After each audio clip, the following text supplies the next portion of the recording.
Bonjour à tous, j'espère que vous allez bien. On se retrouve aujourd'hui pour la séance de sport à la maison numéro 21, la première séance du mois de février. Aujourd'hui, le circuit va être sous forme un peu de cross-training. Je vous explique comment il va fonctionner.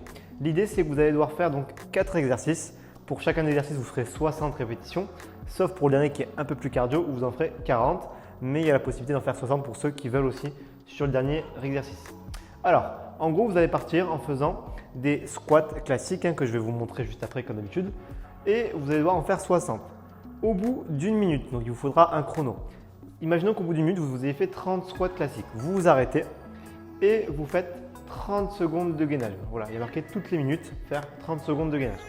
Puis, on repart sur nos squats classiques et en une minute, j'en refais 20. Donc, j'en suis arrivé à 30 plus 20, 50. Je dois refaire encore 30 secondes de gainage avant de finir mes 10 dernières répétitions au squat classique.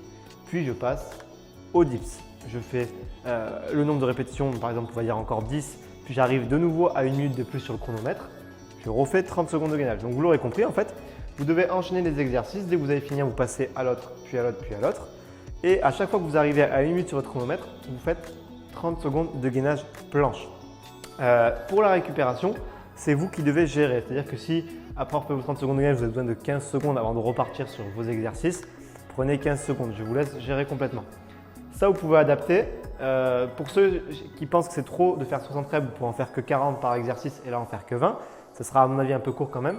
Et après, ceux qui pensent que c'est trop facile, vous pouvez faire 100 reps ici, 100 reps ici, 100 reps ici et 80 ici par exemple. Donc vous ajustez en fonction du temps que vous avez, de votre niveau et aussi de l'envie finalement de vous challenger que vous avez en vous. Une fois qu'on aura fait tous ces exercices, on finira par des étirements comme d'habitude.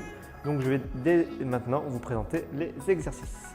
On commence avec la démonstration des squats classiques. Vous connaissez très bien maintenant l'exécution. L'idée, c'est bien sûr que je vais avoir les pieds largeur d'épaule, pointe de pied vers l'extérieur et je vais descendre en fonction de ma souplesse et de ma mobilité le plus bas possible en contrôlant toujours le mouvement et en s'assurant que mon dos reste bien droit. Donc je descends sur 1-2 secondes et je remonte sur 1-2 secondes. Il faut faire aussi attention à ce que vos talons ne décollent pas du sol. Vos talons doivent toujours rester bien ancrés dans le sol et vous pouvez mettre vos mains devant. Ça permet d'un peu équilibrer au niveau du poids pour ne pas partir vers l'arrière et garder une posture la plus droite possible. Voilà pour le premier exercice. Maintenant, le deuxième exercice, les dips. Donc, il vous faudra une chaise chez vous. Moi, je vais vous montrer avec ça comme d'habitude, mais si vous avez une chaise, c'est beaucoup mieux. Et tout le monde a une chaise chez soi, donc ça devrait le faire sans aucun problème.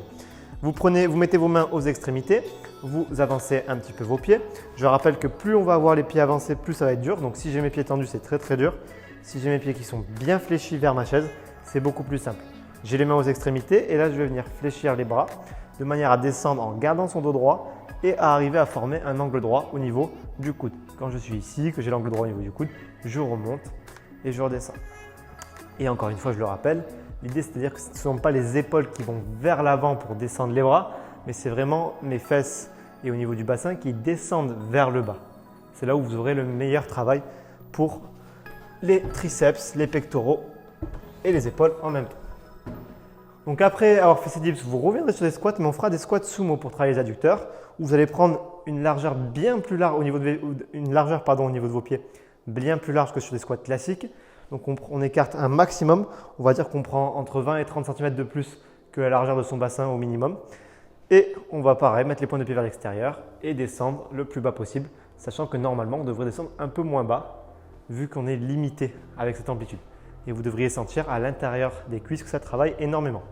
Et enfin, on finit par le dernier exercice qui est donc le chameau, qui est un dérivé du burpees. Je rappelle, alors je ne sais pas exactement le nom de l'exercice, mais moi je l'ai appelé le chameau.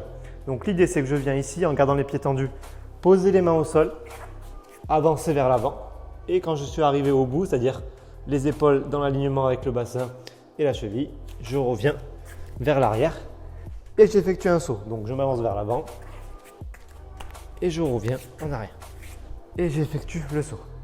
Si les chameaux c'est trop dur pour vous, vous pouvez faire des jumping jacks en sachant qu'on va dire qu'un jumping jack, enfin un chameau vaut 3 jumping jacks. C'est-à-dire que si vous faites 40 chameaux, vous ferez 120 jumping jacks. Ça équilibrera à peu près au niveau du temps d'effort. Et bien sûr, donc toutes les minutes, vous devez faire du gainage planche. Donc je vous rappelle le gainage planche. On est ici, On est sur les coudes juste sous le niveau des épaules et je viens bien aligner au niveau de mes fesses avec mon bassin pour ne pas être trop creusé, les fesses ni trop hautes, on est bien droit. Et pour ceux qui ont des facilités, vous pouvez faire les 30 premières secondes en levant une jambe, puis les 30 secondes après en levant l'autre jambe, 30 secondes en levant une main et 30 secondes en levant l'autre main. En veillant bien sûr à serrer bien fort vos abdominaux et à garder le dos le plus droit possible. Maintenant, une fois que vous aurez bien travaillé pour la fin de la séance, il nous reste les étirements. Donc on repassera au sol pour étirer dans un premier temps les quadriceps. Donc pour le quadriceps de votre jambe droite, vous mettrez de votre corps complètement au sol. Avec la main, vous viendrez attraper la cheville. Vous vous tiendrez sur le côté et je pousse le bassin vers l'avant et tire mon genou vers l'arrière avec ma main qui est sur la cheville. Et vous restez 30 secondes dans cette position. Vous faites chaque pied. Deuxième exercice, on étirera les adducteurs. Pour étirer les adducteurs, on se mettra sur les genoux. On prendra un très bon écartement au niveau des genoux. On viendra pousser un peu les fesses vers l'arrière et amener les mains vers l'avant. Et théoriquement, dès que vous allez pousser un peu plus encore les fesses vers l'arrière et bien, en ayant bien les genoux écartés, vous allez sentir à l'intérieur des adducteurs que ça travaille. C'est un petit peu comme la posture du chat, comme je l'appelle, même si je sais qu'elle a une autre dénomination en yoga et en pilates. Voilà.